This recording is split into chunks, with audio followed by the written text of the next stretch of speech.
നമുക്കിന്നൊരു mango Tang cup ice cream 2 tablespoon Tang പൗഡറുണ്ട്, അതിലേക്ക് ഇട്ട് കൊടുക്കാം. മധുരത്തിന് ആവശ്യമായിട്ട് പഞ്ചസാര അല്ല എടുക്കുന്നത്, പനം കൽക്കണ്ട, അത് ഇട്ട് കൊടുക്കാം. ഇതിലേക്ക് 1 ഗ്ലാസ് തിളപ്പിച്ചാറിയ പാലങ്ങ് ഒഴിച്ച് കൊടുക്കാം. പനം കൽക്കണ്ട ഒന്ന് അലിയിപ്പിച്ചെടുക്കാം.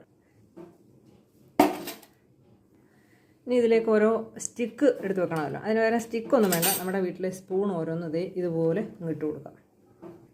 ഇനി ഇതൊരു 3-4 മണിക്കൂർ ഫ്രീസറിൽ വെച്ചൊന്ന് തണുപ്പിച്ചെടുക്കാം, ഐസാക്കി എടുക്കാം. സ്പൂൺ ഐസ്ക്രീം ഫ്രീസറിൽ നിന്ന് എടുത്ത് വെച്ചിട്ടുണ്ട്. ഇനിയിപ്പോൾ ഇതിൽ നിന്ന് ഇളക്കി മാറ്റി നമ്മുടെ സ്പൂൺ ഐസ്ക്രീം എല്ലാം ഇവിടെ എടുത്ത് വെച്ചിട്ടുണ്ട്.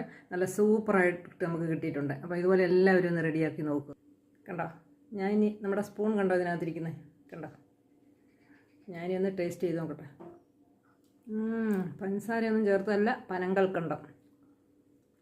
നല്ല ടേസ്റ്റ് ഉണ്ട്. ഇതെല്ലാവർക്കും ഒന്ന് ഷെയർ ചെയ്യുക കേട്ടോ. അപ്പോൾ ഓക്കെ.